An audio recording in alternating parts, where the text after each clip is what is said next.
Mag-opening prayer tayo.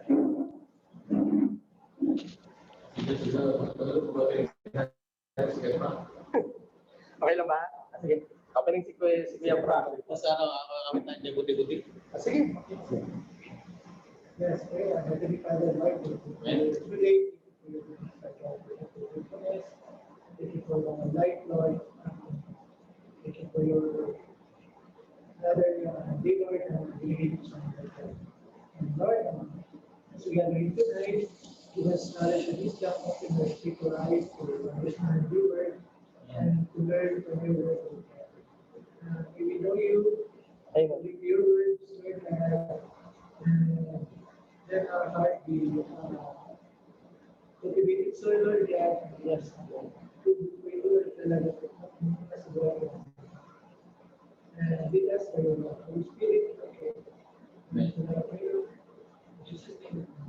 Amen. Amen. Patuloy po natin paglapit ating pong pasalamatan ng ating Diyos na buhay sa kanyang kabutihan at tayo po umawit para sa kanya ng pasasalamat, papurit, pasasalamat na makarating sa kanya. Lukat ang ating mga pagsama. Awitin natin ang kay buti-buti mo. Kay buti-buti mo, Panginoon, sa lahat ng oras, sa bawat araw, ika'y laging tapat kong magmahal. Ang iyong awa ay magbawalang hanggan. Kay buti-buti mo. Kay buti-buti mo, Panginoon, sa lahat ng oras.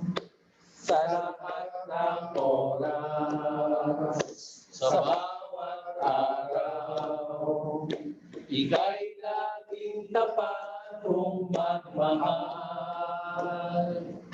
Ang iyong awa ay magbawalang hanggan.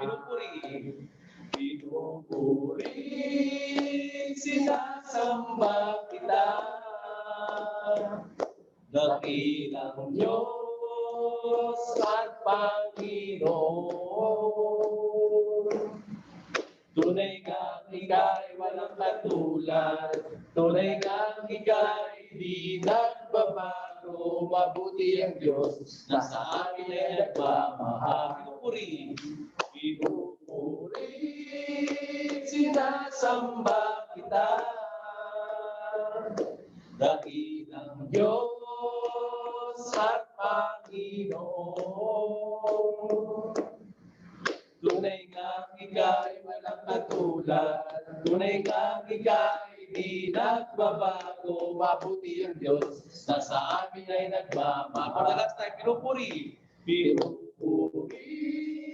sinasamba kita, dakilang Diyos at Panginoon. Tunay kang ika'y walang katulad, tunay kang ika'y di nagbabago, mabuti ang Diyos na sa amin ay nagmamahal. Tunay kang ika'y walang katulad, tunay kang ika'y walang katulad, tunay kang ika'y di nagbabago, mabuti ang Diyos na sa amin ay nagmamahal. Mabuti ang Diyos. Mabuti ang Diyos na sa amin ay nagmamahal. Last time. Mabuti ang Diyos na sa amin ay nagmamahal. Hallelujah, hallelujah.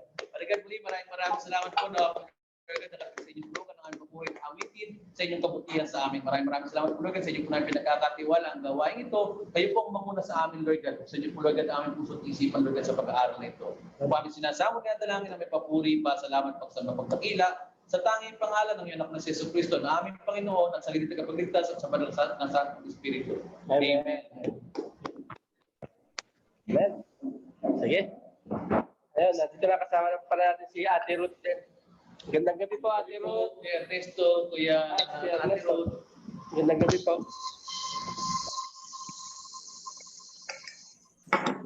Kasama tayo rito ngayon na si Kuya Edwin, saka si Nori. Actually, si Nori nakasama na natin dati. No? So, bali online siya natin nakasama dati. Ngayon, kasama natin sila sa face-to-face. So, sa ating pagpapatuloy, sa pinag-aralan nga natin yung sino ang Diyos. No, pinag-aralan natin yung sino ang Diyos. Para sa kaalaman ni Kuya Edwin, kasi siya yung parang unang atin yung palang po rito sa amin, diba? No, para sa kaalaman ni Kuya Edwin, yung mga pinag-aaralan natin dito is based lang lahat sa Bible. No? Doon lang natin kinukuha yon. Bali yung, alam naman natin na ang Bible is salita ni God, no? Salita ng Diyos. Bali, pinag-aaralan natin yung para mas lalo natin siyang makilala. No? So, bali, hindi ko alam kung inabutan ni Nori. Inabutan mo ba, Nori, itong series na to, Sino ang Diyos? Hindi pa? Hindi, no? Siguro, sino ang tao? Sino ang tao siguro yung ano? Ano ang tao? Yun yung nabutan ni Nori, no? So, ito nga yung pinag-aaral natin kay Edwin, sina Ate Ruth, no?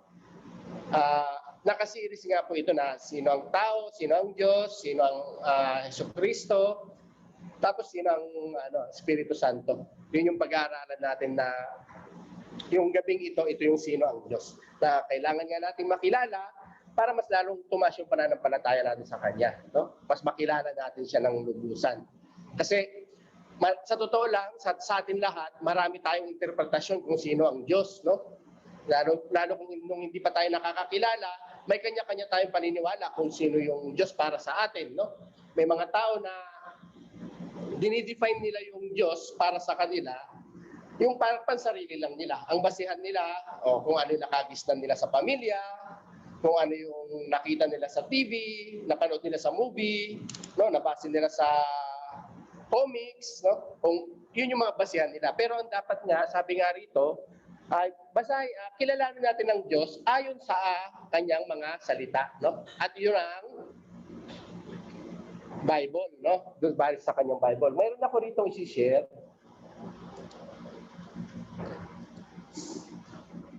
Actually, itong unang mga slides sa mga nasa online is na-discuss na natin. So, bali review na lang po itong gagawin natin. Nandun na po tayo sa second part.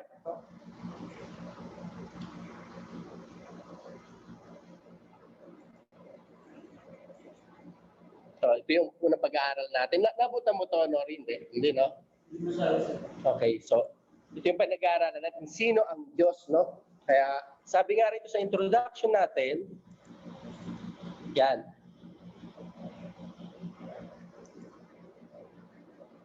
Okay, sabi rito, no, ito yung introduction namin nung nakaraan na sa simula pa lang, ang Panginoong Diyos nagpapakilala na sa atin sa kanyang mga nilalang. No, sabi rito sa sulat ni Pablo sa mga taga-Roma, no, sumulat sa mga taga-Roma, kasi yung mga taga-Roma nung panahon na yon, parang nagiging lumalayo na sila sa Diyos. Yung iba nga sinasabi na walang Diyos, no? Na parang kaya sabi ni Pablo sa kanila, ang maaaring malaman tungkol sa Diyos ay maliwanag, yamang inihahayag ito sa kanila ng Diyos. No? Pinapahayag ito ng Diyos sa kanila. Actually, sa talatang ito, mayroon tayong 4 na punto diyan. Unang punto, naghahang yung yan. Unang punto, ang Diyos ay nagpapakilala sa kanyang mga nilalang. Paano siya nagpapakilala? Ayun, nakasulat yun na underline. Maaring malaman tungkol sa Diyos ay maliwanag, yamang inihahayag ito sa kanila mula pa ng likhain niya ang sanlibutan. No? Mula nung creation pa, mula nung simula pa, nagpapakilala na ang tao sa kanyang mga nilikha. Ang kanyang likas na yung parang hindi nakikita, ipinapakita niya ito sa kanyang mga creation, no? O yung mga puno, yung mga kagandahan ng beach, halimbawa, yung surroundings natin, yan. Sino ba may gawa nito? Siyempre, pag mayroong bagay, may pinagmulan, may gumawa, no? Tulad ng example ni Kuya Dan noon, may magandang painting diyan. Obra maestra, parang gano'n. Obra maestra, ang ganda. Siyempre may gumawa nun, no? Ganon din sa atin may gumawa. Yan yung nagpapakilala siya sa kanyang mga gawa. Even though na invisible siya, parang gano'n, visible dito, nagpapakita siya sa kanyang mga, tulad ng mga invisible na example natin noon, yung hangin, hindi natin nakikita, di ba? Pero nararamdaman natin. Ganon din ang Diyos, no? Ang gravity, hindi natin nakikita pero nararamdaman natin na pag tayo tumalon, bumabagsak tayo dahil sa gravity, di ba? Ang init ng araw, yung sun rays, no? Yung radiation niya, nararamdaman natin. Yan yung mga likas na yung ito kalikasang hindi nakikita pero nararamdaman natin, nakikita natin through creation. Ngayon, kung ang Diyos ay nagpapakilala sa kanyang mga nilalang, sa ating mga tao, specifically sa ating mga tao, ibig sabihin, tayong mga tao may kakayahang makilala siya, no? May kakayahan tayong kilalanin siya kasi binigyan niya tayo ng kaisipan para makilala siya. Pangatlo, kasi sabi nga rito, kahit wala na silang may dadahilan, kahit na nakilala na nila ang Diyos, ibig sabihin, may kakayahan tayong makilala. Number 3, dapat kilalanin ang Diyos ayon sa kanyang kapahayagan at hindi sa sariling paghaka-haka o opinion lamang, no? Kailangan makilala natin siya ng lubusan. Kasi kailangan hindi lang dun sa narinig natin, kilalanin natin, basahin natin yung nasusulat tungkol sa kanya. Hindi lang dun sa, baka ang Panginoon ganito. Baka hindi pwedeng ganon, no? Hindi pwedeng ganon. Kailangan kilalanin natin siya ayon sa kanyang kapahayagan, hindi sa opinion lamang. Kasi kung opinion lamang ang pagkakilala natin sa kanya, ang tawag doon ay isang kahangalan. Foolishness, no? Hindi pwede yung baka ang Panginoon is loving God. Yun lang yung pagkakailangan natin. Hindi natin alam yung ibang mga attributes niya. Diba? Kailangan ayon sa kanyang kapahayagan. Kasi kung hindi ayon sa kanyang kapahayagan, ibig sabihin nun ito ay isang kahangalan o pagdidimlan ng kaisipan. Kasi may mga bagay din na pag hindi nila kilala ang Panginoon, nagkakaroon sila ng maling konklusyon, no? Na nagdidilim sa kanilang kaisipan. Okay? So ito yung mga kapahayagan sa sulat na to, sa introduction na to. Ang Diyos ay nagpapakilala, may kakayahan tayo siyang makilala, no? Huwag natin siyang kilalanin ayon lamang sa opinion or haka-haka. Kailangan kilalanin natin siya ayon sa kanyang kapahayagan. Okay? So, ang may sabi rin dito na dahil dito, ang pananampalataya ng sino man ay hindi kailanman lalampas sa kanyang pagkakilala at pagkilala sa Diyos. Ano ibig sabihin nito? No? Review na lang po ito para sa ating mga kasama sa online, no? Bali para ito sa mga rin natin, mga kasama natin bago, no? Si Nori, nakalagpas siya rito eh. Ibig sabihin nito, kung sabi nga ang example noon, kung ang pagkilala mo sa Diyos, halimbawa ngayon, isang dangkal lang, ang pananampalataya mo ganun din, no? Hindi pwedeng ang pananampalataya ko ay 2 dangkal, hindi pwede 'yon. No? Ganun din yung pagkakilala mo, isang dangkal lang. Ganun din yung potential na tumaas yung pananampalataya mo. Sabi nga, no, parang may posibilidad na tumaas ang pananampalataya mo ayon sa pagkakilala mo. No? Habang nagbabasa, habang tayo ay nag-share ng mga salita niya, yun, may pagkakataon na tayo or mayroon na tayong posibilidad na tumaas ang pananampalataya natin. No, bakit kailangan natin pataasin ang pananampalataya natin sa Panginoon? Para hindi tayo malayo sa Kanya. No? Hindi tayo makuha ng kalaban. No? Kasi kapag yung nababa rin yung pananampalataya natin or hanggang doon lang or stagnant, sabi nga nila, yung hindi gumagalaw ang kalaban yan para ilayo ka sa Kanyang tunay na mga aral, sa Kanyang mga salita. Kaya kailangan tumaas yung pagkakilala natin. Example natin nung nakaraan din, yung halimbawa, yung kaklase mo, di ba? Bagong kaklase rito, hindi mo masasabing close na talaga kayo, best friend mo na talaga, kasi bago mo pa lang siyang kilala. Anong dapat mong gawin? Kilalanin mo siya katagalan, no? Malalaman mo yung likes at dislikes niya, ganon. Malalaman paborito niyang kulay, pagkain, no? Mararaman mo yung kung ilan sila magkakapatid, kung saan siya nanggaling sa Pilipinas, di ba? Malalaman mo na ayaw niya pala ng gumigising na maaga, ginigising mo agad. Yung parang malilit na gano'n, di ba? Ayaw niya pala na inaasar siya. Di hanggang lumalim, makikilala mo siya, mas tatatag din yung pagkakaibigan nyo, di ba? Ganon din dito. Hindi mo pwedeng sabihin na ang pananampalataya ko sa Diyos ay 100%. Pero hindi mo naman siya kilala. Di ba? Kailangan kilalanin natin siya. Okay? So yun yung sinasabi rito. Okay, so ito yung mga na-discuss na nung nakaraan.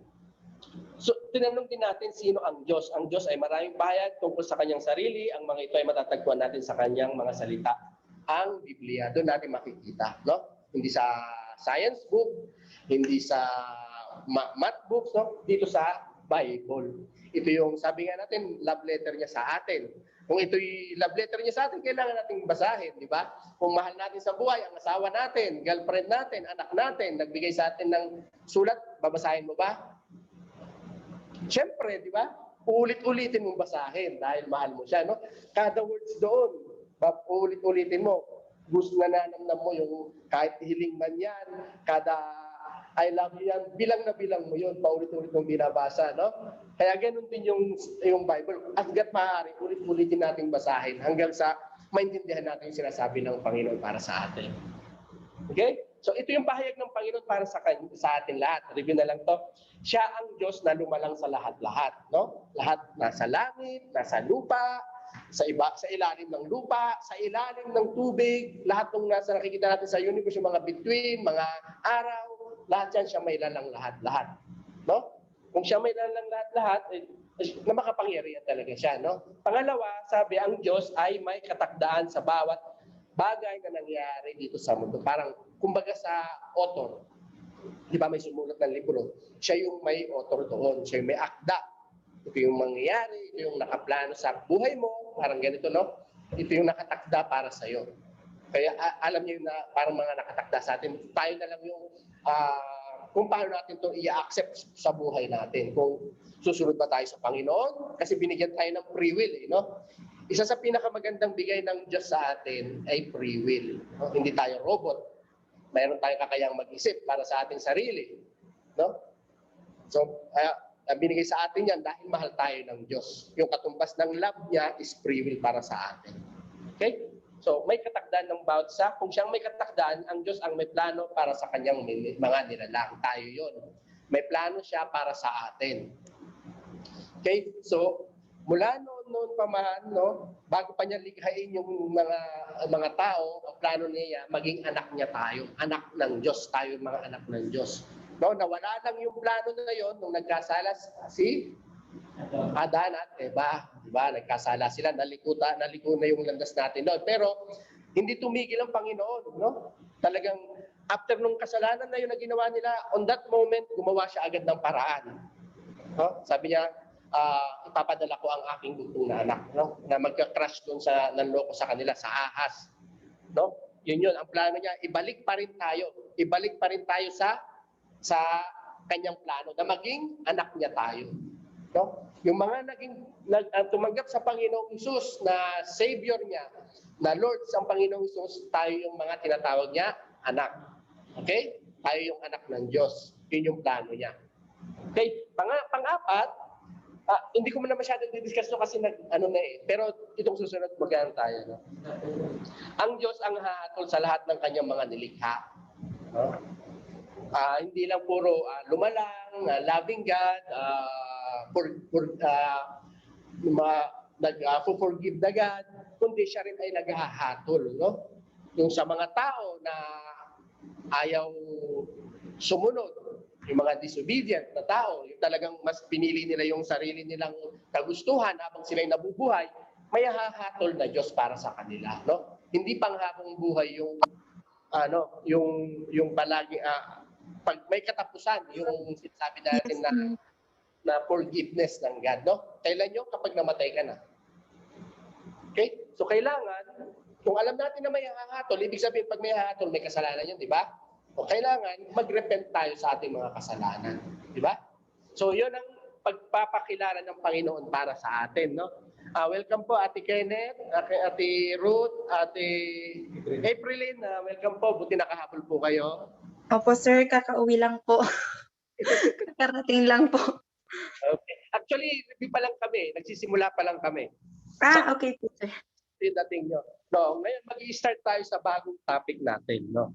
Kung ito yung ating Diyos, no? Kilala natin ang Diyos, ang may lalang, ang may takda ng lahat. Lahat-lahat yan, siya may gawa, may create. No? Siya ang may plano. At siya ang maghahatol sa atin. Ito yung pagkakilala natin sa Panginoon. Tandaan natin itong apat na ito, no? Ibig sabihin, may layunin ng Diyos para sa atin, no? Na makilala siya. Sumubra. Okay. So, kung ganito pala ang layunin ng Diyos, ano ang mararapat na gawin ng tao upang siya ay makilala, makakilala sa Kanya? Ano dapat natin gawin para makilala siya? Sabi nung last, no, sagot ni na Ate Desiree, kailangan tanggapin ang Panginoon, di ba? Sabi ni Kuya Ernesto nung nakaraan, makinig, magdasal lagi, no? Sabi ni Jaja, gawing priority ang Panginoon, mahalin ang kapwa. Sabi ni Ate Jean, kailangan sa mga trials, kailangan daw tumawag lagi sa Panginoon. Sabi ni April, constant communication. Sabi ni Ate Ruth, reading the Bible, worship. Sa trials din, kailangan tawagin ng Panginoon lagi. Sabi ni Ate Mary Jane, sumamba lagi. No, this is the time, sabi niya. So, ganun ba ang dapat natin gawin? Sa atin kaya rito, si Kuya Edwin. Ano kaya dapat natin gawin para makakilala sa Kanya? Tingin mo, ano kaya dapat natin gawin para makilala natin ang Diyos? Na lumikha sa atin. Pas muna. Okay, Lord, ano kaya dapat gawin natin para makilala natin ang Panginoon? Ang dapat gawin para makilala ang Panginoon, ang Diyos. Siyempre, wala sa lahat, mabangkas mga gawat na mga talaga. Yes. Huwag natin lagi yung mga problema natin, may katapusan yan, i-permanente.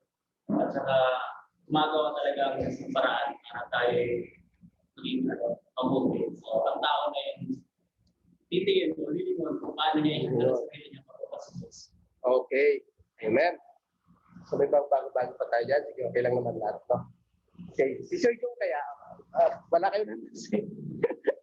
Ano po kayang kailangan natin, ano sabi nga rito, Sir Jun, ano kayang dapat gawin ng tao para makakilala sa Panginoon? Actually, tinignan ko yung Psalms 46:10. No, sinabi niya na, be still and know that I am God. Yeah. So, yung sinabi niya yung time na nasa gitna sila ng dagat at malakas ang alon at hangin. Sinabihan niya ang nature na be still. So, tumahimik ang hangin. Yun din ang command niya sa akin kasi pag sinabing be still, marami tayong troubles sa buhay. Marami tayong mga pinagdaraanan, mga problema, everything. Minsan hindi natin siya nakikilala dahil nakafocus tayo sa problema. Marami tayong concerns, marami nangyayari, mga ibang tawag dito, mga trials, pinagdaraanan. To the point na nakafocus tayo doon sa problema. So sabi nga niya, be still, para mas makilala natin siya. So instead na tingnan natin yung problema, tingnan natin siya, pakinggan natin siya, yung words niya, be still. At doon natin makikilala siya. Sabi nga niya, and be still and know that I am God. Amen. Yun ang pinapalo ko lang talaga. So, parang sinasabi ni Sir Jun is, relax lang, Diyos may hawak sa atin, buhay, gano'n, no? Parang tumawag lang lagi sa Kanya para mas lalo natin siya makilala. May share ko lang yung sa akin, Sir Anthony. Yung inoperahan ako, siguro sa dinami-dami ng operasyon ko, yung hindi ko makalimutan talaga is yung 2015, no? Yung nag-15, kumbaga palang napaka-maselan talaga na operation. At that time, sabi ko, I have to let go, be still. Dahil kilala ko lang Diyos ko. Kilala ko na siya na hindi niya ako pababayaan. Kilala ko na siya na kung talagang panahon ko na alam ko nandyan siya makakasama ko. So talagang walang takot sa puso at the time. Inarap ko siya lahat. Sabi nga ng pamilya ko at the time na morbid kasi bakit prepare lahat ng documents. Sabi ko, so wala akong takot sa Diyos. Mas takot ako para sa mga nahiwan ko. So, wala na akong takot na yun na, be still. Be still. Kung ano yung daraanan mo, just be still. Kasi, and know that I am God. Amen. Ibig sabihin yan, siya ang creator natin. Siya ang may hawak ng buhay natin. Alam niya kung ano makakabuti sa atin. So, kung ano man yung pagdaraanan mo, huwag kang mawala ng dapat focus ka doon sa Diyos mo kasi siya ang nakakaalam talaga. Amen. So sa lahat ng mga pinagdaraanan mo, dami ko ng just recently din, nagka-step ako. But never in my, anytime na nagkaroon ako ng fear na ano ba na mangyari sa akin. Kasi I have to be still and know that He is my God. Okay. Salamat po, Sir Jun. Yun po. So, relax lang sabi nga at kilalanin ng Panginoon. Makikilala niya sa mga oras ng troubles din, no? Yun yung sabi ni Sir Jun. Sa online, mayroon po ba tayong additional dyan na kung or tuloy lang po muna tayo? Meron po ba tayong additional? Sa akin po, din po. Hello. Sige, Pater. Sa akin naman po ay anong tawag dito? Kumbaga, God, allow mo yung sarili mo na kilalanin siya para mas more mo na makilala siya.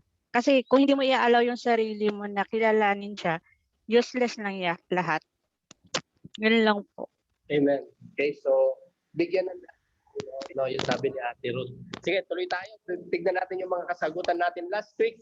Kung nandito ba sa ating outline, kung paano natin makilala ang ating Panginoon, no?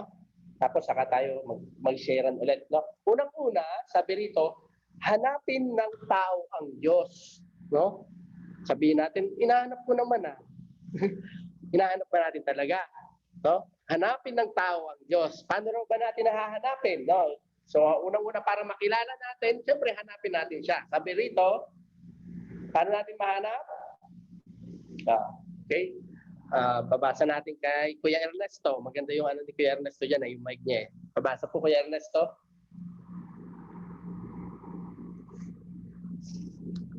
Opo yung mic niya, Kuya. Nakamute po kayo. Nakamute ka, Kuya Ernesto.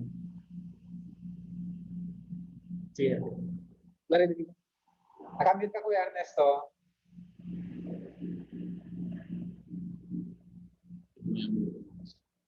Nakamute mo natin. Hindi. Sige. Kuya Ernesto, nakamute. Sige, baka natapan yung ano ni Kuya Ernesto. Okay, sige. Jeremiah 29:13 po ba, sir? Opo, lahat po yan. Sige po.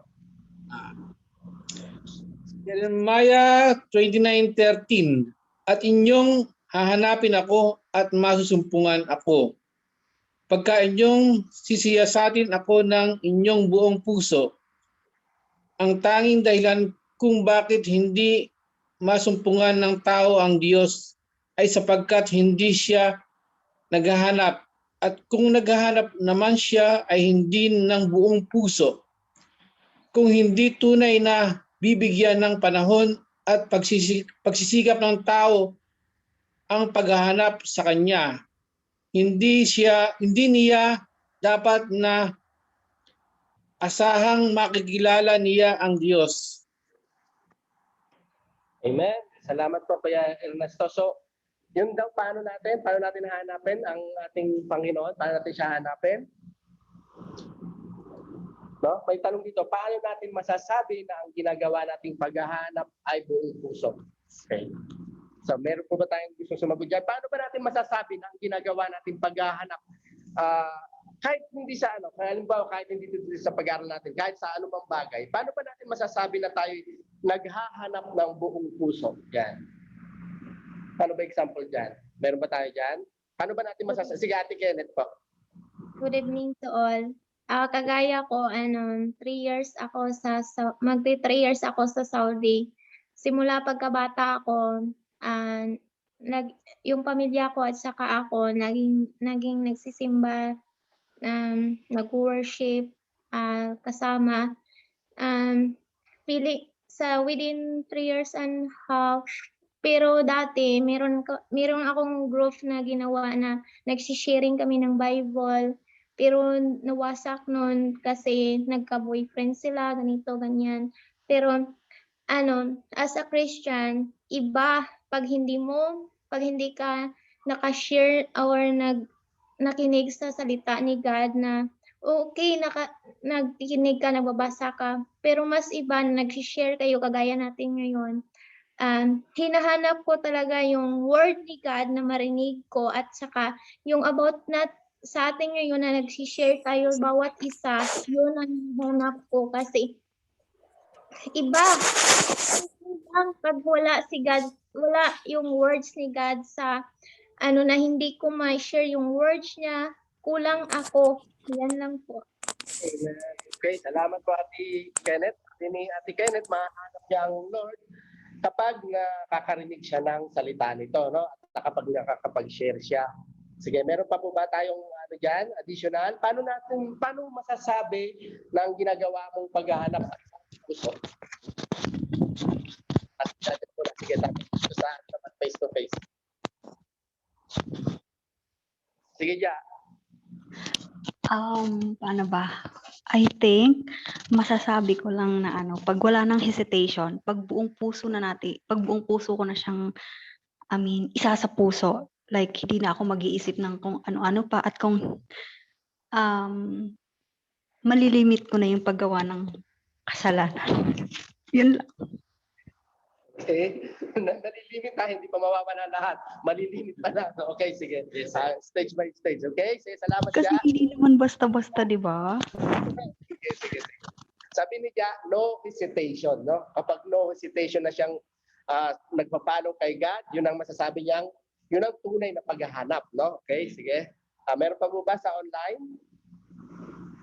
Alcher, Kuya Alcher, paano mo masasabi na naghahanap ka ng isang bagay na buong puso? Ayan, si Kuya Alcher. Paano masasabi, Kuya Alcher?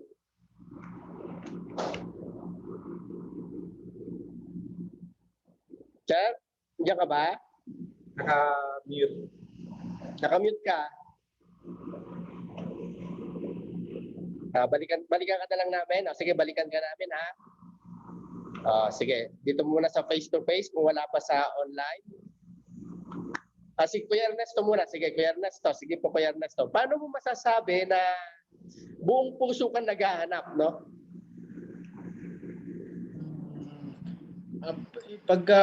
Ibig sabihin sa pagkakaintindi ko, pagka buong puso ang naghahanap, yung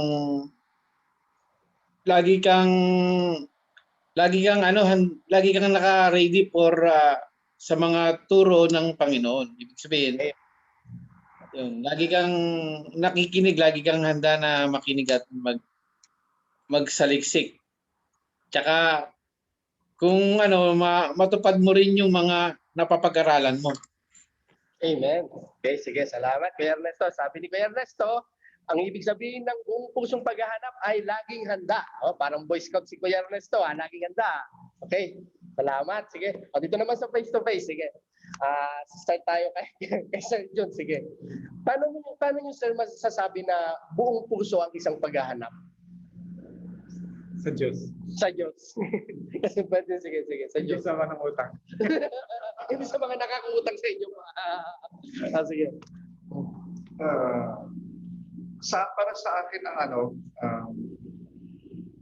ang paghahanap ng Diyos ay actually hindi mo mahahanap ang Diyos sa labas ng pagkatao mo o yung pagkalika sa iyo. Makikita mo o mahahanap ang Diyos sa loob mo. Like for example, nandiyan ba ang Diyos nung nagsalita ako? Like, kung galit ako, ang namumutawi pa sa bibig ko ay puno ng galit. Ibig sabihin nun, nandun ba ang Diyos ng panahon na galit ako? Nandun ba ang Diyos ng nagkaroon ako ng problema? Nandun ba ang Diyos? Hinanap ko ba siya? O hinanap ko ang solusyon, hindi ang Diyos. Sa mga gawain ko, ito ba ay nakakasakit ng kapwa-tao? O kung nandun ang Diyos, hinahanap ko siya sa bawat salita, bawat galaw, bawat gawa. Kasi nga sabi ng Diyos, ginawa kita, nilikha kita in my own likeness. So ibig sabihin niya, kung hahanapin natin ang Diyos sa labas, hindi natin siya makikita. Kasi nagsisimula ang paghahanap sa loob mismo ng ating sarili. Kasi nilikha tayo ng kagaya ng Diyos. So dapat doon natin titingnan because we are created in His own image and likeness. So ibig sabihin para sa akin na ang paghahanap dapat tao sa puso. Dapat paano mo siya ma-acknowledge mo siya, ma-recognize mo na yung ginawa mo na hindi maka Diyos.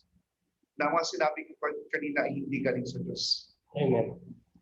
Yun po. Okay, salamat Sir Jun. No, yun nga sabi ni si Ate Maria Jane dito. Sabi ni Sir Jun, kailangan hanapin mo sa sarili mo, no?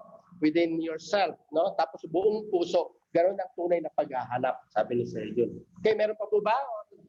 Meron po tayong ano rito. Sa mag-sample po ako rito. May galagdagan o go muna tayo?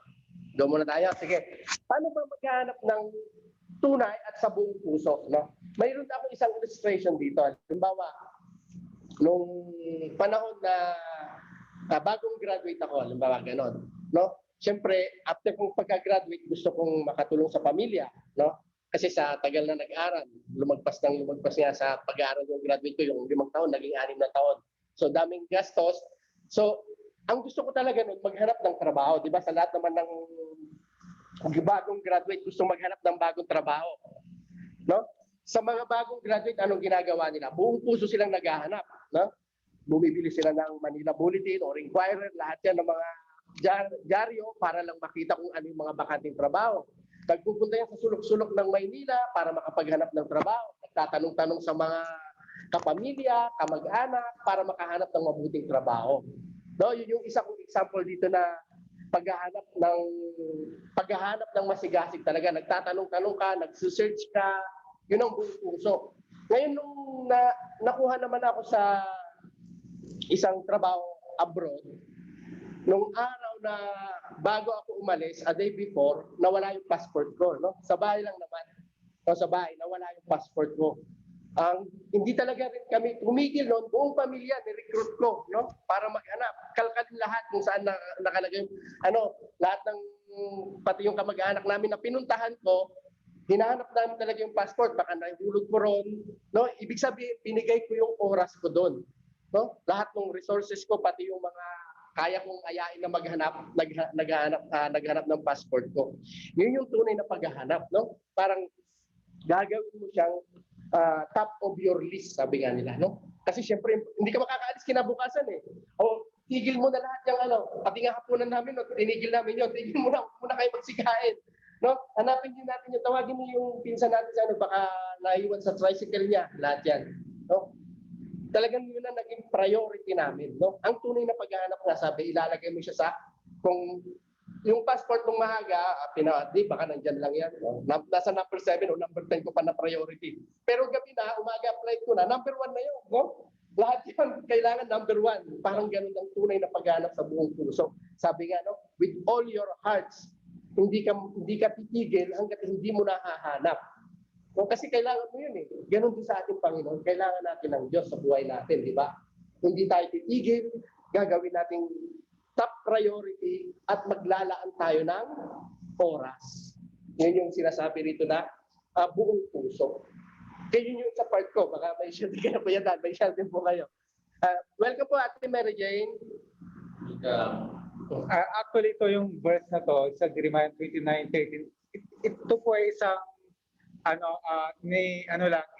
inuulit lang ng Diyos ng kanyang covenant sa Israel. At anong covenant na yan? Kasi nabanggit na ito sa Psalms, nabanggit na ito sa Deuteronomy, na if you seek me, you will find me if you seek me with all your heart, sinasabi ng Deuteronomy 24:29. So ito ay isang promise, isang covenant na sinasabi ng Diyos sa Israelitas, at sa atin din sinasabi niya na if ang covenant na to ay para sa inyo, na kung hahanapin niyo ako ng buong puso, matatagpuan niya ako. Ang buong puso ay doon tayo nagkakaproblema sa definition ng buong puso. Kasi, halimbawa, kung ako ay nanliligaw, tapos nililigaw ako siya, tapos parang ayaw ng babae sa akin, tumigil na. Actually, yung buong puso na yun, hindi lang po sa mga bagay na yung comfortable tayo. Kasi nga, nababanggit ni Kuya Rocky, yung paghanap ng passport, hindi siya komportable dun sa ang buong puso kasi ay may mga bagay na ilalagay tayo ng Diyos sa situation na hindi natin gusto, pero pinapahanap niya pa rin yung kanyang kalooban sa situation na yon. So mayroon din mga, halimbawa, example lang, ito mga extreme na example, yung mga nagmimisyon sa ibang bansa na napupugutan ng ulo na alam nila mapanganib. Pero dahil po gusto nilang mas makilala ang Diyos ayon sa kanyang kapahayagan kasi pinahayagan sila ng Diyos. So, sige, pumunta ka sa, halimbawa, sa Syria o sa Yemen o sa Iraq. Doon ka mag-mission. Kahit po in the midst of yung danger, pwede nating mahanap yung Diyos natin. With buong puso. Yun yung ibig sabihin nun. Ibig sabihin, ang paghahanap ng Diyos sa ibang puso, ng buong puso, okay, nagpipray tayo. Maganda yon. Okay yung we sing worship for the Lord, okay yon. Okay yung pupunta ka sa church para mag-worship, makinig ng sermon. At okay dito yung Bible study. Pero titignan nyo itong ang apat na banggit, iyon po ay passive. Nakikinig tayo sa worship, sa Bible study, nag-iisip tayo ng konti. Most of the time, passive tayo. Tapos sa prayer, actively tayo kay Lord, pero passively nag-aantay tayo ng kanyang sagot. Passive lang, nag-aantay lang tayo. Ganun din sa worship, actively nag-sing, but passively nag-aantay kung ano bang Diyos na nadidinig ba yung ano. Pero ibig sabihin ng active talaga na pag may nabasa ka something sa Bible, actively pag nabasa mo yon, passive ka, mag-umpisa sa passive tapos naging active ka, hinahanap mo paano ko ito gagawin. Example lang, para maging general yung Matthew 28 na 18 to 20 na command. Kuya, kabisado mo? Gawin niyo yung lahat ng gawin niyo yung lahat gawin niyo yung lahat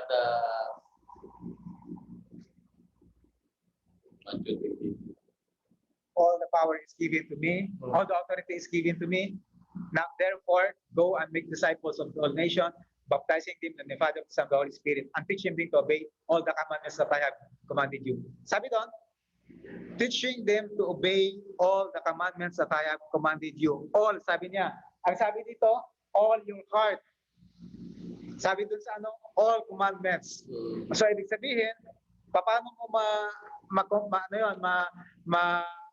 ang teach, ang all commandments na yon? Hindi ka makapag-teach kung hindi ka mag-aral. Di po ba? Dapat alaman mo, mag-umpisa mag-aral. Tapos, hindi ka nga pag-teach kung hindi mo sinusunod yung commandments na yon. Kasi wala kang ipapakita kung paano mo siya gagawin. Di po ba? Paano magturo? Paano katulad ng pagtuturo. Sa pagtuturo na to, may mga pinag-aralan kami na paano magturo.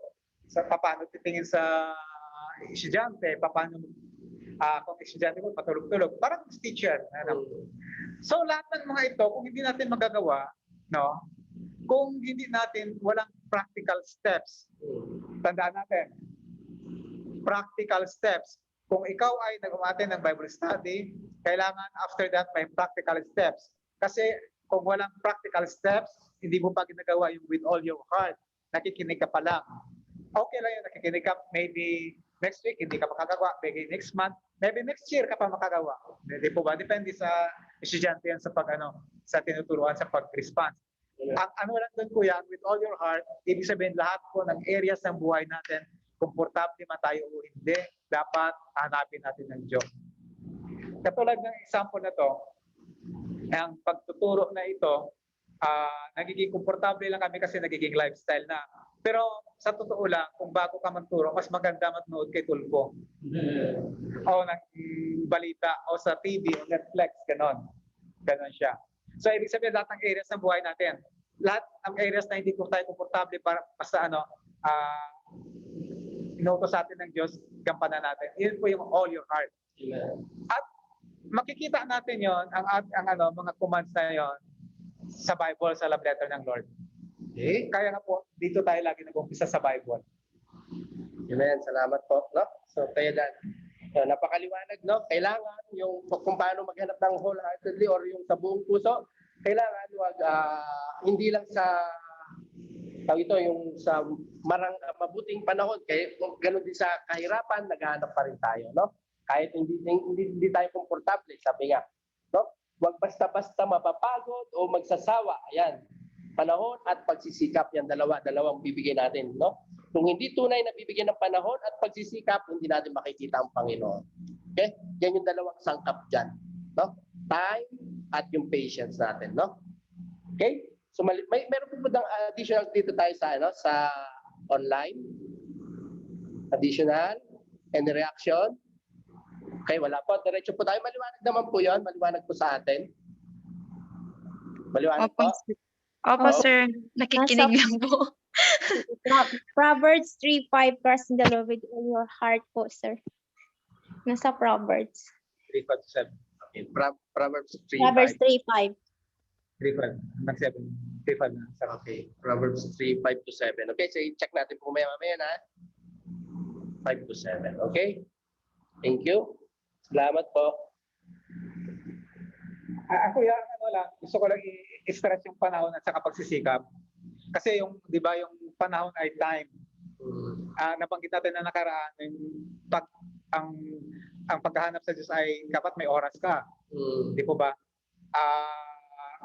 Kung minsan, oras na natin ng paglalabang sa ganitong oras. Mahinga. Kailangan bigyan mo ng time. Ang pagsisikap, ang sunod natin nung nabanggit noon ay talent. Talent.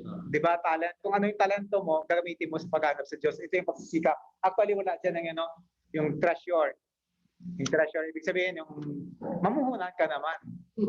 Magpakain ka naman sa yung itinuturuan. Maglibre ka naman. Kung may nangailangan sa halimbawa, may nagipit, magpahiram ka. Yun, ganon. Time, talent, treasure, tatlong T. Ang nabanggit dyan, time, at saka talent. Amen. Salamat. Paliwanag po. Okay? So ito yung unang-una, no? Na layunin ng Panginoon para makilala natin siya, no? Hanapin natin siya ng buong puso. Okay? Buong puso ng may pagsisikap at bibigyan natin ng panahon. Okay? Pangalawa, magbalik loob sa Diyos. No? Kapag nahanap na natin siya, magbalik loob tayo sa Diyos. No? Basahin natin yung magbalik loob sa Diyos. Okay, dito naman tayo sa kwarto. Kay Nori siguro, no? Kaya Nori, nakikita mo 'to, Nori? Basahin natin.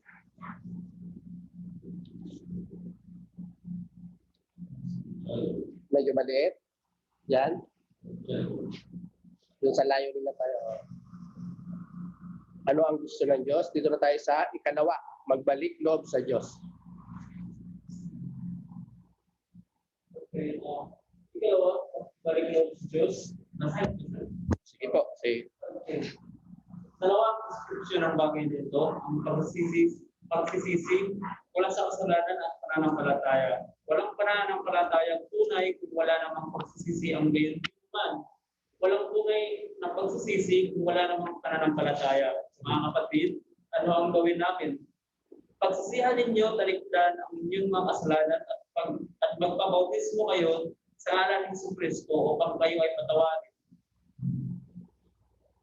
Ang sagot naman ni Pablo, Silas sa katanungan din ito, sumasampalataya ka sa Panginoong Hesus at maliligtas ka, ikaw at ang inyong sambayanan.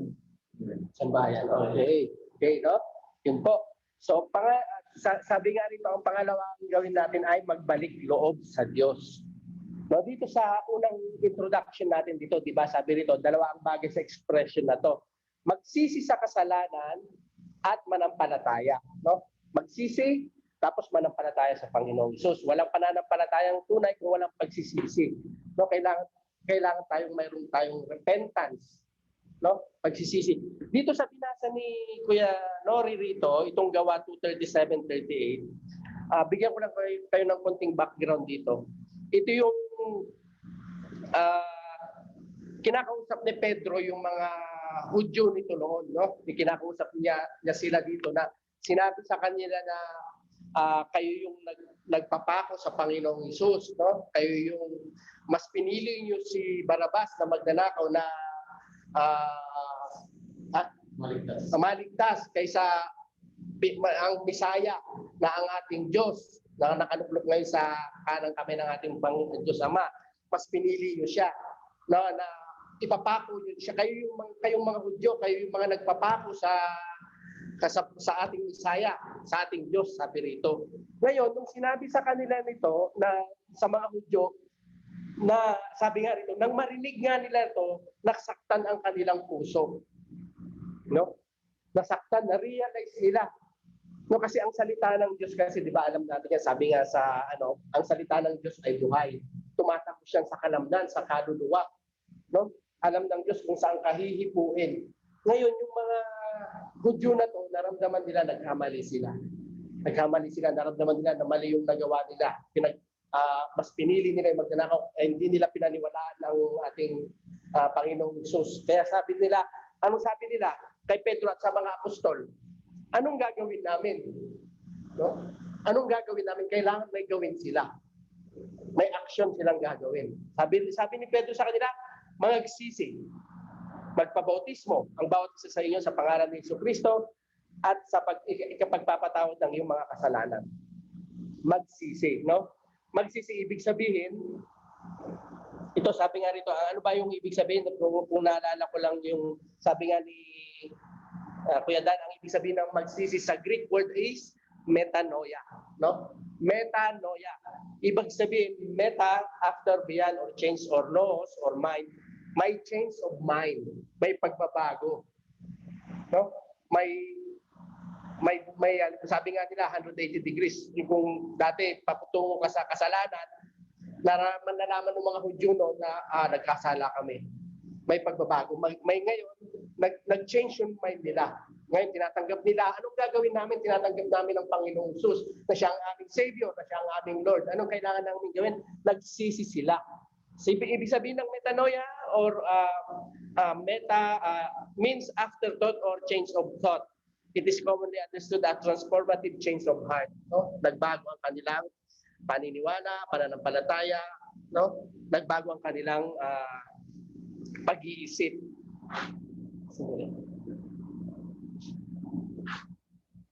Change of mind. Nagsisi sila. So ang tunay na pagsisisi ay may pagbabago. No? Sabi nga rito, na-realize nila ang kasalanan nila na sila nga ang nagpapako sa Panginoong Hesus. Kaya yan ang tanong nila, anong dapat nating gawin?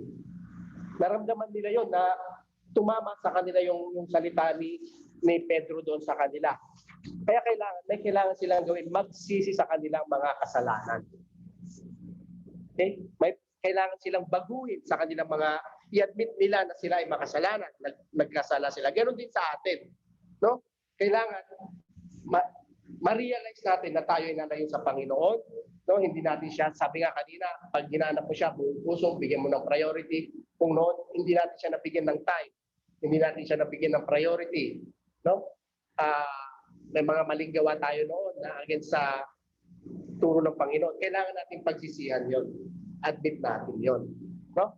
Magsisi at magpabautismo. Sabi dito, ang bawat isa sa inyo sa pangalan ng Panginoong Panginoong Jesucristo. Magpabautismo sa, parang, ang ibig sabihin magpabautismo rito yung sa tubig. Diba? Magpapabautismo tayo sa tubig. Ang pagbabautismo sa tubig, although hindi siya part ng salvation or hindi siya nakakapagligtas, ito yung parang public testimony natin. No?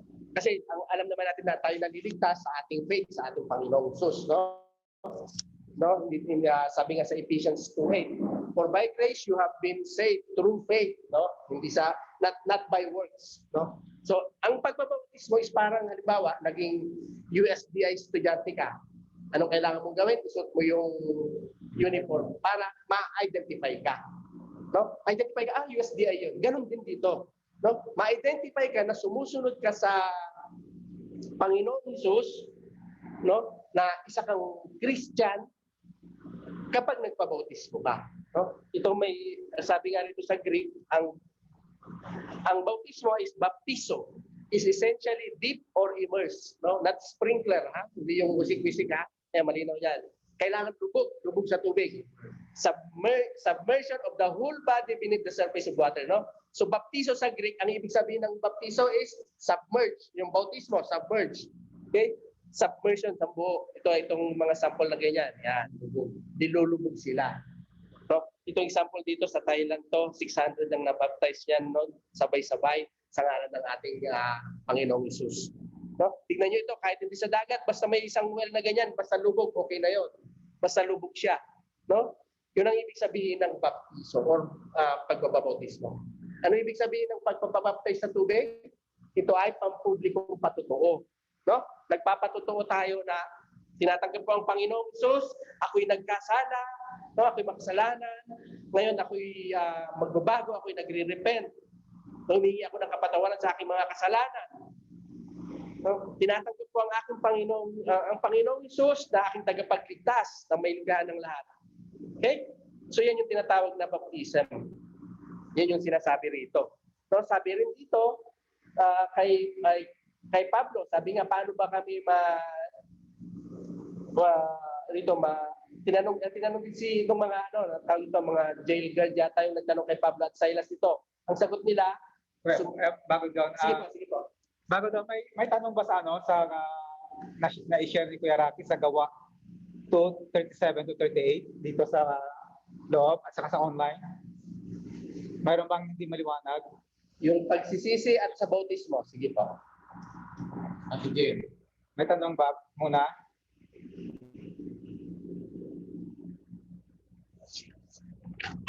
Kasi po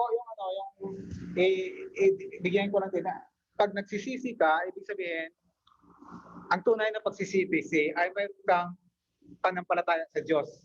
Halimbawa, kung nakagawa ako something, halimbawa, nagnakaw ako ng gamit, tapos nahuli ako, tapos nagsisi ako, sabi ko, sige, pinagsisihan ko na yung ginawa ko, magbabayad ako. Pero hindi ako nananampalataya sa Diyos. Ang tawag doon, hindi pagsisisi sa mata ng Bible. May tawag ang Bible doon, pero hindi natin matalakay. Ang tawag doon ay worldly sorrow. Ang godly sorrow, yun po yung nabanggit natin noong nakaraan, ay yung tunay na pagsisisi. Ibig sabihin, kung ako ay nahuli sa pagnanakaw, hindi ko lang binayaran ang ating nanakaw. Ito ay sinabi kong nakasala ako sa tao at higit sa lahat, nagkasala ako sa Diyos. Ibig sabihin, sinasama ko yung Diyos equation. Kung ang ating pagsisisi ay hindi kasama ang Diyos equation, sa mata ng Bible, hindi po pagsisisi yun. Nag-remorse ka lang, tawag doon, nag-remorse. Nag-worldly sorrow ka lang, pero hindi ka nagsisi sa mata ng Diyos. Kaya po sinasabi dyan, nang marinig nga nila ito ay nangasaktan ang kanilang puso. Ibig sabihin, hindi sila na konsensya.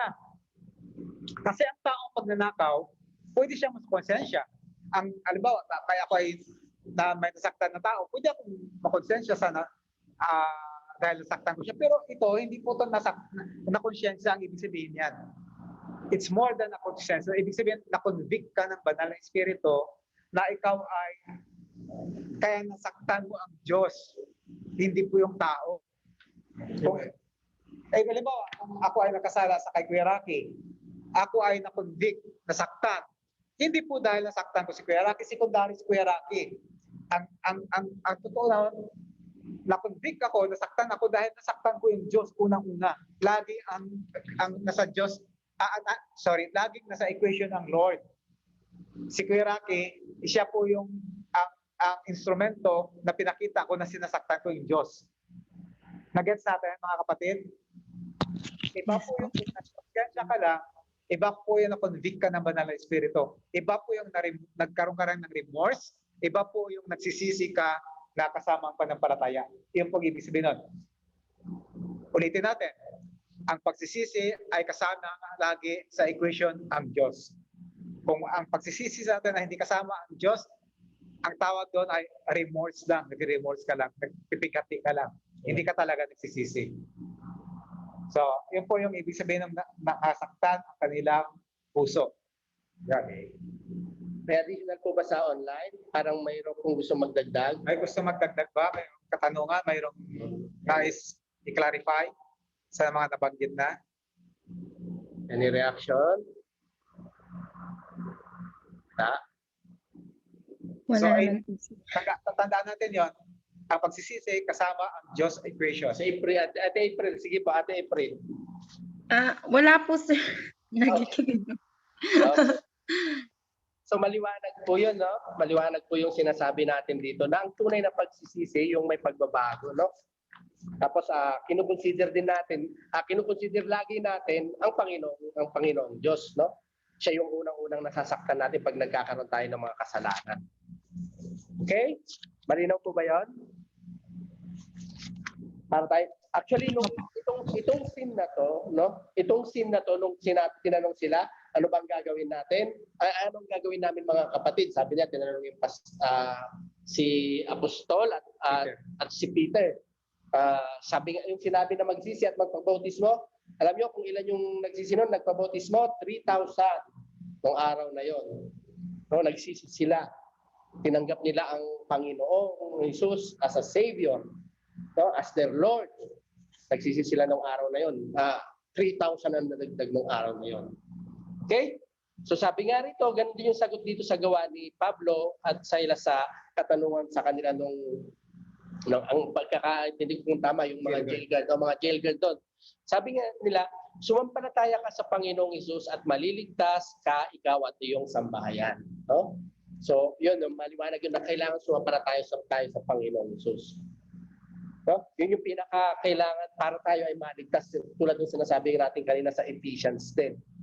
Okay? So kung balik pala tayo sa magsisi, pagpapatawarin din tayo ng Panginoon, no? Kailangan magsisi tayo, ang Panginoon handang magpatawad sa atin. No? Yung nasabanggit nga kanina, halimbawa nagnakaw, no? Kung halimbawa nagnakaw or sabihin natin nakasakit ng kapwa, parang ito yung total pardon, papardon ka ng Panginoon. No? Wala yung kasalanan mo kapag nagsisi ka. Total pardoning sa iyo, no? Ang tamang actually ang tamang is justify. Atonement yan, sir. Atonement, justify. Ang tamang I mean yung forgiveness sa Greek is like pag yung justify na ni Lord. Justify, pero ang ano niya, pag sa strong concordance may pardon doon. Yung ang pagkakaiba kasi ng pardon at saka justify, ganito. Halimbawa, ako ay nagnakaw ako na naman, nagnakaw. So, lagi ako nagnakaw. Nagnanakaw ako, tapos sabi ng judge sa akin, sige, mayroong nagpiyansa sa'yo, pardon ka na. Pardon ka na. O kaya, nakapatay ako. Sabi ng Presidente ni Duterte, malaki kasalanan ni Danny, pinardon siya, pardon. Ibig sabihin ng pardon, ang pardon ay ina-acknowledge na nagkasala ka. Pero nirelease ka doon sa penalty na ina-acknowledge yung kasalanan mo. Ang justify iba. Ang justify, pag dinustify tayo ng Lord, hindi ina-acknowledge ng Diyos na nagkasala tayo. Kasi napasa ang ating kasalanan sa Panginoong Hesus. Yun po yun. So iba yun. Ang justify at saka pardon magkaiba. So ang pardon para sa tao. Pag sinabi ng tao, sige, nagkasala ka, i-justify kita. Hindi pwede. Ang Diyos lang ang pwede. Nagsabi, i-justify kita. Bakit? Kasi po, mayroon nang sumalo sa iyong parusa. Yan po yun. Yan po yung atonement na sinasabi ni Kuya Rafi. Yan po yun. So, yung pardon katumbas nun, yung forgiveness sa Panginoon, no? Katumbas yung pardon sa worldly, parang gano'n. Yun yung worldly sa atin, yung pardoning, no? Okay? Kaya dapat, sabihan ko kaya sa mga tao na parang kailangan, ikalawa, magbalik loob, no? May question po ba rito, may karagdagan?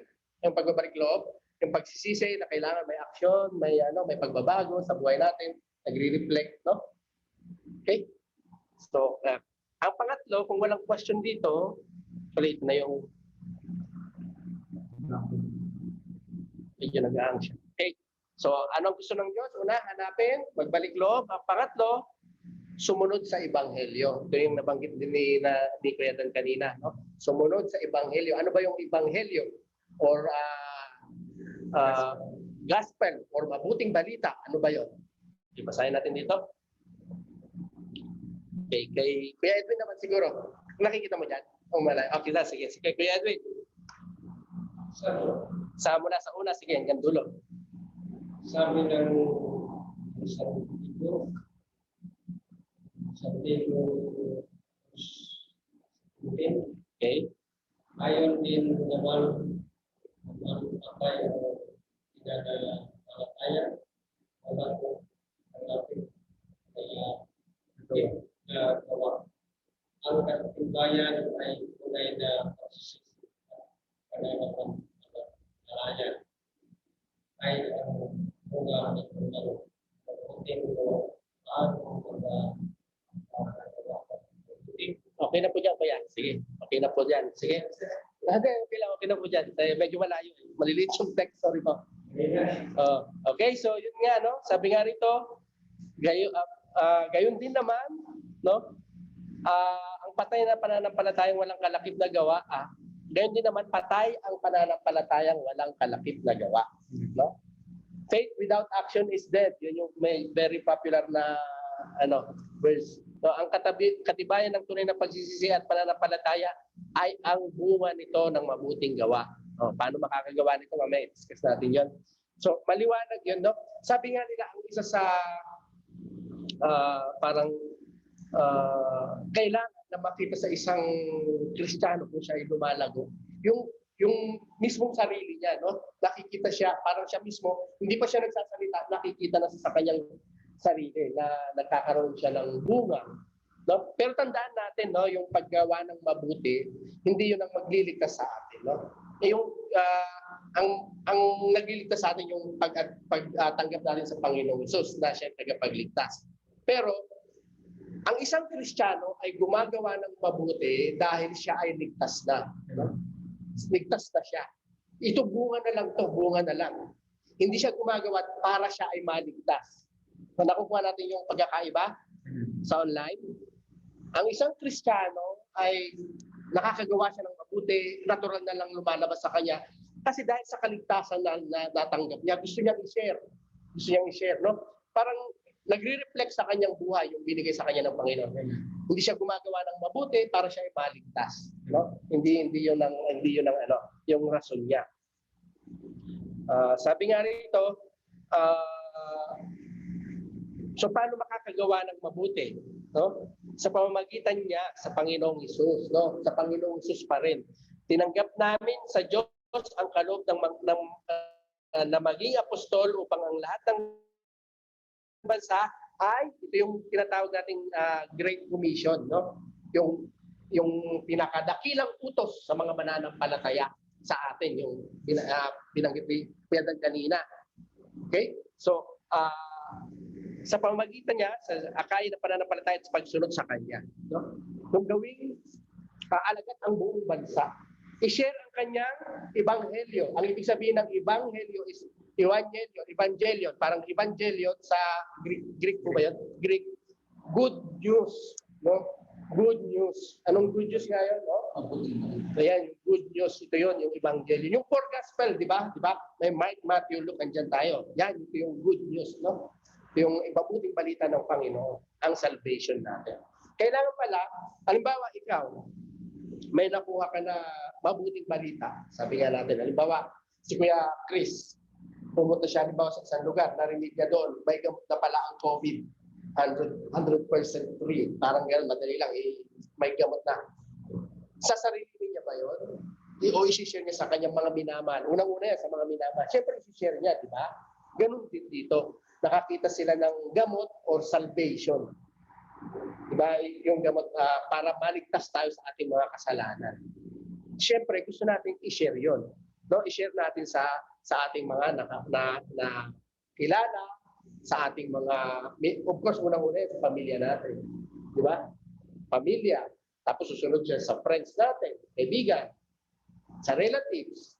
No? Tapos hanggang sa kahit sino makasalubong natin kasi pag nakikita natin sila parang alam natin kung wala si Kristo sa buhay nila, alam natin na hindi yung kasi 'di ba sabi nga for by grace you have been saved through faith, no? na-accept lang natin ang Panginoon Jesus para tayo, nasabi natin, para tayo maligtas.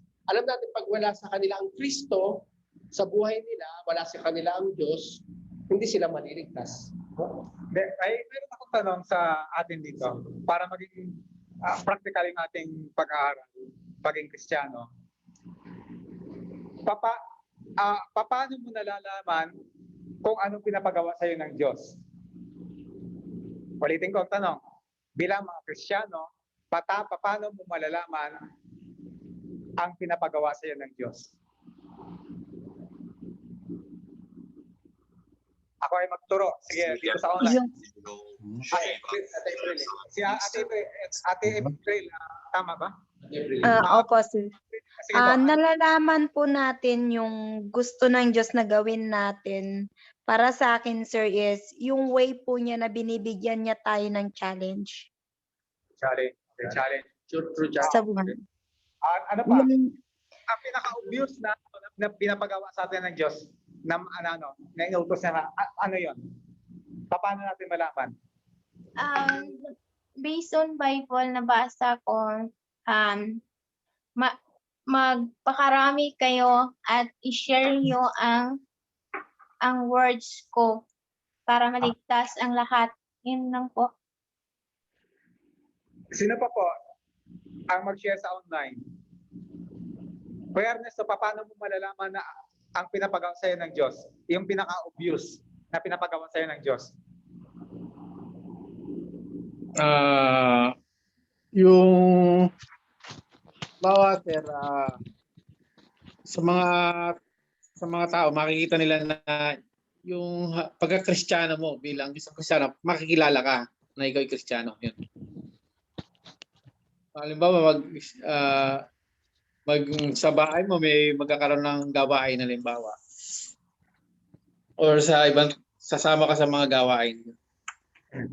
Medyo, anong pinaka-obvious para sa iyo na pinapagawa ng Diyos? Ang pinaka-obvious. Ang pinapagawa sa akin ng Diyos, unang-una para sa akin ay magdasal at kilalanin siyang Diyos para sa lahat ng gawain mo. Ikaw ay guided ng Diyos para Sige, Kuya. Kaya Edwin, ano yung pinaka-obvious na pinapagawa sa iyo ng Diyos?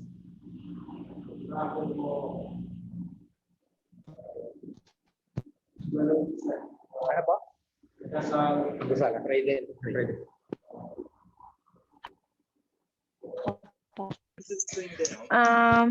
Ano po, sir, para sa akin naman kung ano yung gusto ng Diyos, yung ibigay natin yung tiwala sa Kanya. Yung tiwala po natin is dapat buo po sa Kanya. Pwede pong sumagot. Sige po. Magtiwala. Sige po. Ano ba? Nori. Sorry. Bro, para sa iyo, anong pinaka-obvious na pinapagawa sa ng Diyos? Na mabuti. Na mabuti. Siguro para sa akin, sir, ang pagpatawad. Patawad. Kuya Dan. Magpatawad. Tingnan natin yung Roma 1:5. Sa pamamagitan niya, ang Panginoong Hesus, sa pamamagitan ng ating Panginoong Hesus, tinanggap namin sa Diyos ang kaloob na maging apostol. Anong tinanggap nila? Maging apostol. So anong obvious na trabaho ni Paul na tinanggap niya? Apostol. Kanino niya tinanggap? Sa Diyos. Ganon din sa atin mga Kristiyano. Ano obvious na binigay sa atin ng Diyos? Ano ba yon? Iba-iba yon. Hindi pare-pareho. Sa iba, magturo. Sa iba, kung ikaw ay engineer, magtulong ka sa engineer. Kasi yun ang obvious na yung gift mo. Sino ba sa atin ang walang gift? Wala, di po ba? Kasi lahat tayo may sinulap dun sa by data natin sa CV. Mayroon tayong qualification. Pag sinasabi, wala akong gift, sir paano ka natanggap sa Saudi? Hindi pwede. Talaga mayroon doon nakasulat. Yung pinaka-obvious na gift natin, yun po ang gagamitin ng Diyos unang-una na kaloob natin para sa Kanya. Kasi yun po yung binigay ng Diyos. Yun po yung sa mga physical example. Pero ang physical, ano ba, engineer ka, katulad sa atin sa church, may helps. Di po ba? Kung ikaw engineer, di mo tumulong ka sa helps kung sa pagkukumpuni ng ano dyan, sa maintenance. Ang unang obvious atin na ibibigay ng Diyos pag tayo ay naging Kristiyano, ang gagamitin niya yung andyan na, yung binigay niya na bago tayo naging Kristiyano. Nagkataon lang si Apostle si Paul, siya po ay Pariseo. Ang binigay sa kanya na gift na spiritual gifts ay ang pagiging apostol. Yun po yun. So lahat tayo, mayroon tayong physical gifts na gagamitin natin para sa Diyos. Yung pinaka-obvious talaga yun. At mayroon tayong mga spiritual gifts na gagamitin natin para sa Diyos. At nasa sa atin na yun kung paano tuklasin yung ating spiritual gifts. Kasi yung physical gifts naman, given na yun, nakikita na natin. Alam na natin yung ating talento. Ibig sabihin, ang ating mga talento, unang-una yun, obvious sa atin yung physical na talent natin ay magagamit natin para sa Diyos. No? Tapos yung mga spiritual gifts naman, iyon po yung tutuklasin natin nung naging Kristiyano natin, kung paano natin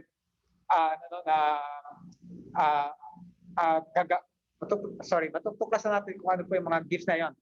Kasi po, ang tanong dyan, paano makagawa ng mabuti? Ang mabuti sa mata ng Diyos, no? Tandaan natin, ang mabuti sa mata ng Diyos, yun yung gifts na binigay na sa'yo na ginamit mo. Halimbawa, ako ay, ang gifts ko ay hindi tagapagluto. Tapos pinipilit ko magluto talaga. Kasi gusto ko lang kumain. Hindi yun. Although nakakatulong ako sa church, pero hindi yun ang gift ko. Nagets natin mga kapatid? Ang mabuti para sa Diyos ay yung na magagawa natin yung mga obvious na mga gifts na binigay sa atin. At yung hindi obvious na gifts, ito po yung ating tutuklasin. Maliwanag ba mga kapatid? Po, sir. Yes po. So yung po tutuklasin natin yun yung mga spiritual gifts na pagkakaloob ng Diyos sa atin. Okay? So, mapapatunayan nga lang dito yung pananampalataya natin na hindi patay sa ating kung i-apply natin, may application yung mga gifts na binigay sa atin, yung mga skills, yan, yung mga talent na binigay sa atin. No? Gagamitin natin yan. So, tapos hindi rin tayo, may transformation sa buhay natin. No? Kailangan sa ating buhay sa ating mga Kristiyano may transformation. Hindi lang yung, kasi sabi nga, kung dati, mabait kang konti, di ngayon, mas mabait ka na ngayon. Parang gano'n. Di ba? Kung mapagbigay ka na noon, ngayon, mas lalo kang magbibigay. Parang gano'n. May ano ba talaga? May makikita sa buhay natin na pagbabago.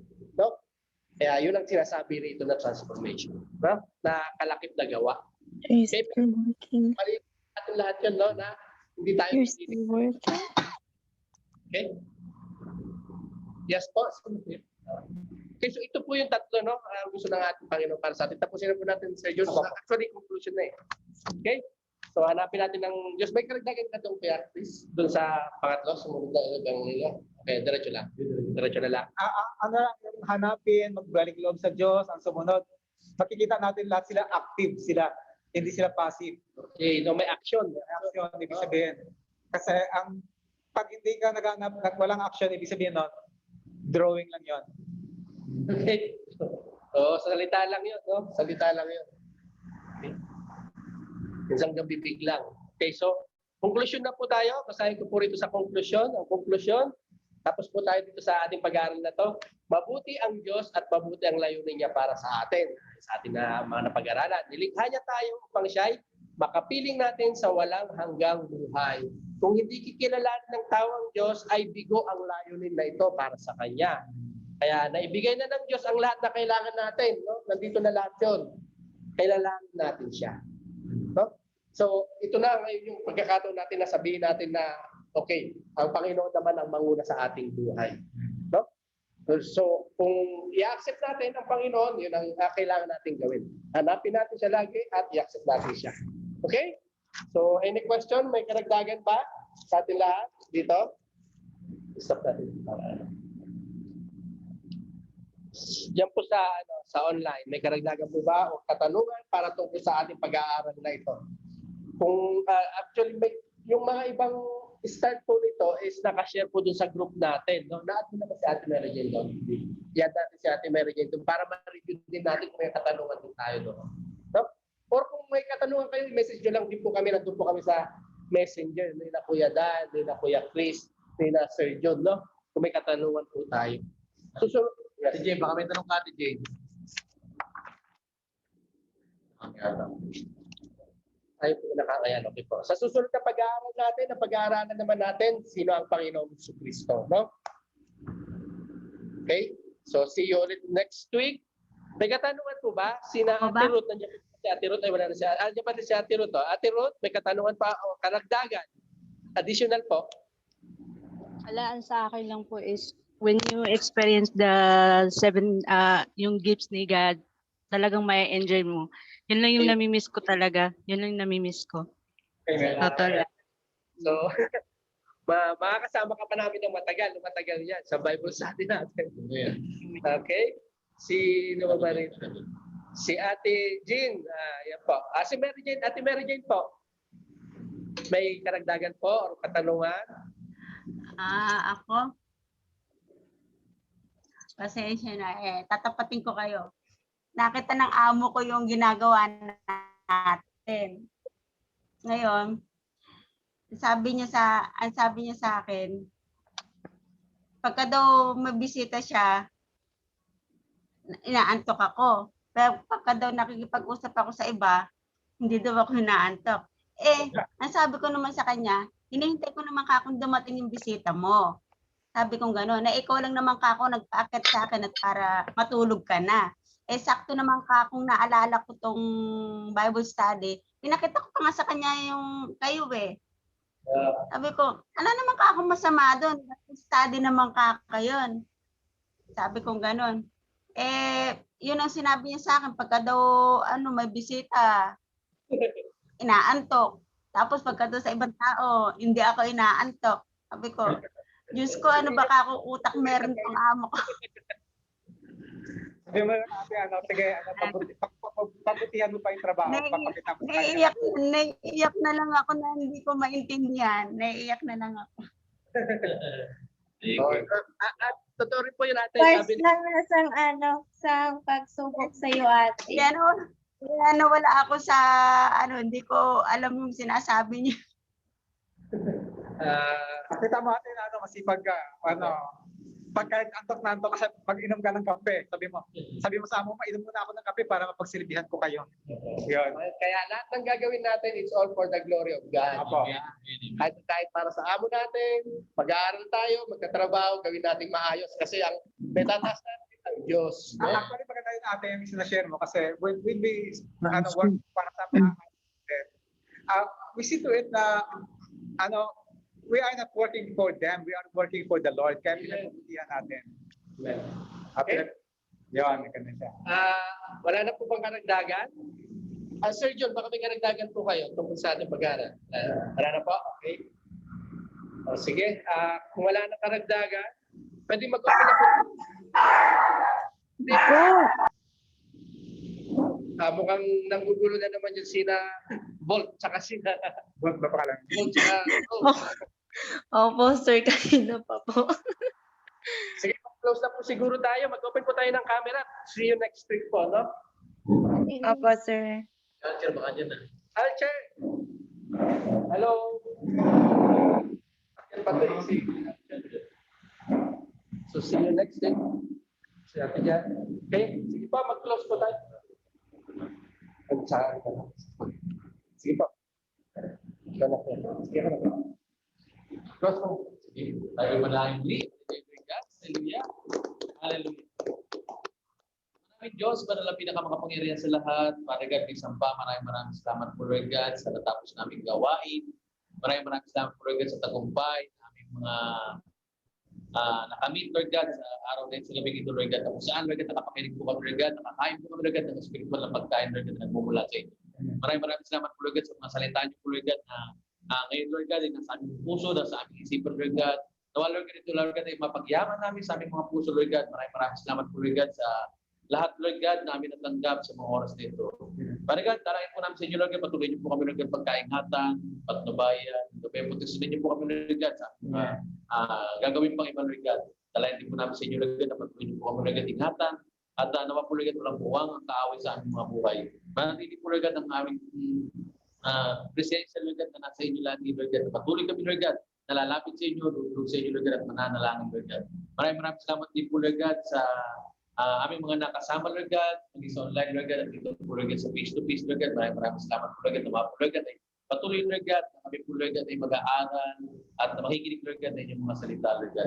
Maraming salamat po din po, Lord God, sa lugar na ito, Lord God, sa patuloy niyo po, Lord God, na pinapag-aaral sa amin, Lord God, mga po, Lord God, ay sa inyo niyo po, Lord God, na inyong magpalang kapangyarihan, Lord God, magpalang kamay, Lord God, ang apat na sulok ng lugar na ito, Lord God, kung walang buwang kaaway, Lord God, sa lugar na ito, Lord God. Maraming salamat po, Lord, din kay Sir Lord God, na patuloy na bukas, pintuan, Lord God, kung kami, Lord God, ay makapasok ito, Lord God, at magganap, Lord God, ang nais niyo sa amin, Lord God, na kayo, Lord God, maparangalan, Lord God, at mapag-aralan ng inyong mga salita.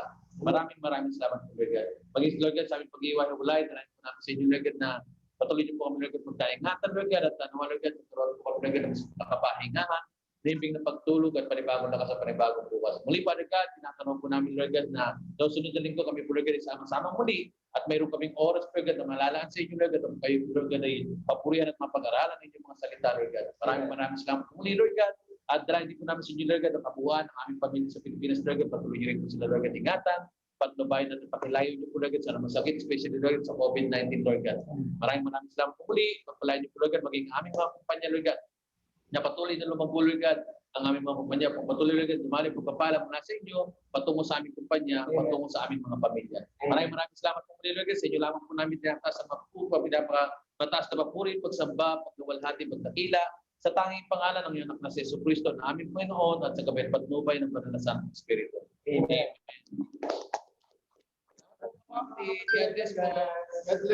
Good night po. God bless po. Salamat. At kasi po, ako na rin, God bless po. Best and lahat. Keep safe always.